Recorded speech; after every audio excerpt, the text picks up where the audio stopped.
मकर संक्रांति के दिन सूर्य उत्तरायण होता है, यानी इस दिन सूर्य उत्तर दिशा की ओर बढ़ता है।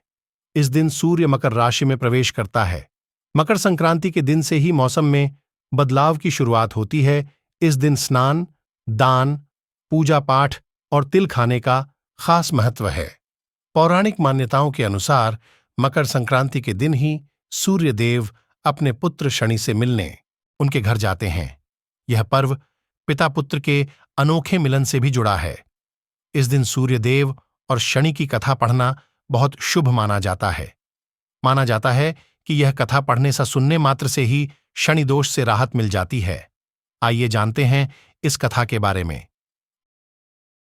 लेकिन उससे पहले दोस्तों, अगर आप मेरे चैनल पर नए हो तो कृपया चैनल को लाइक, सब्सक्राइब कीजिए और बेल आइकॉन को प्रेस करना ना भूलें। मकर संक्रांति की कथा। पौराणिक कथाओं के अनुसार सूर्यदेव और शनिदेव में अच्छे संबंध नहीं थे। दरअसल इसका कारण था सूर्यदेव का शनि की माता छाया के प्रति उनका व्यवहार। जब शनिदेव का जन्म माता छाया से हुआ था तो वह बिल्कुल काले उत्पन्न हुए थे। तब भगवान सूर्य ने उन्हें देखकर कहा था कि वह मेरा पुत्र नहीं है और उन्हें और माता छाया को अलग कर दिया था। वह जिस घर में रहते थे उनका नाम कुंभ था। सूर्यदेव को मिला शाप। सूर्यदेव के ऐसे व्यवहार से क्रोधित होकर छाया ने उन्हें श्राप दे दिया था। माता छाया ने सूर्यदेव को कुष्ठ रोग का श्राप दिया था, जिससे क्रोधित होकर सूर्यदेव ने छाया और शनिदेव का घर जलाकर राख कर दिया था। सूर्यदेव के पुत्र यम ने सूर्यदेव को उस श्राप से मुक्त किया था। साथ ही उनके सामने मांग रखी थी कि वह उनकी माता यानी छाया के साथ अपने व्यवहार में बदलाव लाएं। छाया और शनि से मिलने पहुंचे सूर्यदेव। इसके बाद सूर्यदेव छाया और शनिदेव से मिलने के लिए उनके घर पहुंचे थे। जब सूर्यदेव वहां पहुंचे तो उन्होंने देखा कि वहां कुछ भी नहीं था। सब कुछ जलकर बर्बाद हो गया था। इसके बाद शनिदेव ने काले तिल से अपने पिता का स्वागत किया था। शनिदेव के ऐसे व्यवहार से प्रसन्न होकर सूर्यदेव ने उस दिन उन्हें नया घर दिया, जिसका नाम था मकर। इसके बाद से ही शनिदेव दो राशियों कुंभ और मकर के स्वामी हो गए। शनिदेव के इस व्यवहार से प्रसन्न होकर सूर्यदेव ने उन्हें यह भी कहा कि जब भी वह मकर संक्रांति के मौके पर उनके घर आएंगे तो उनका घर धन धान्य से भर जाएगा। उनके पास किसी भी वस्तु की कमी नहीं रहेगी।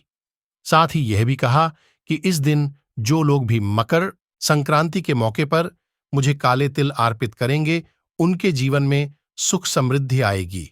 इसलिए मकर संक्रांति के मौके पर सूर्यदेव की पूजा में काले तिल का इस्तेमाल करने से व्यक्ति के घर में धन धान्य की कोई कमी नहीं रहती है। जब भीष्म पितामह ने त्याग दिया था देह, मकर संक्रांति का उल्लेख महाभारत काल में भी मिलती है। युद्ध के दौरान जब वो बाणों की शैया पर लेटे हुए थे, तब उन्होंने देह त्याग के लिए मकर संक्रांति का दिन चुना था।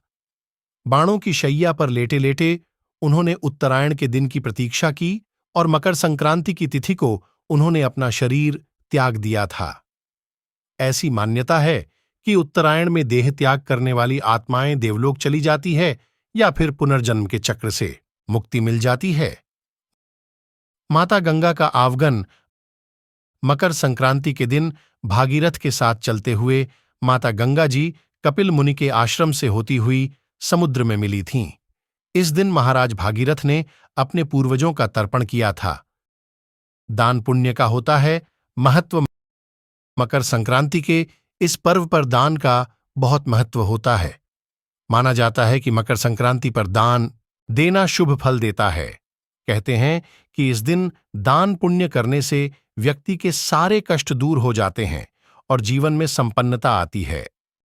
अगर दोस्तों आपको मेरी वीडियो अच्छी लगी तो कृपया चैनल को लाइक, सब्सक्राइब कीजिए और बेल आइकॉन को प्रेस करना ना भूलें। Happy times. Thank you.